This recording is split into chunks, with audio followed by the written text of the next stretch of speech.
ॐ सोमनाथाय नमः। ॐ मल्लिकार्जुनाय नमः। ॐ महाकालेश्वराय नमः।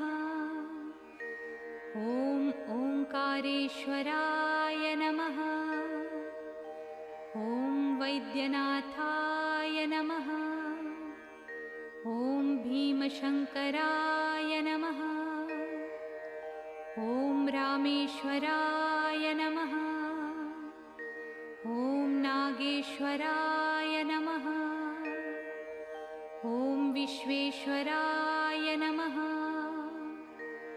ॐ त्र्यम्बकेश्वराय नमः। ॐ केदारेश्वराय नमः। ॐ भुस्मेश्वराय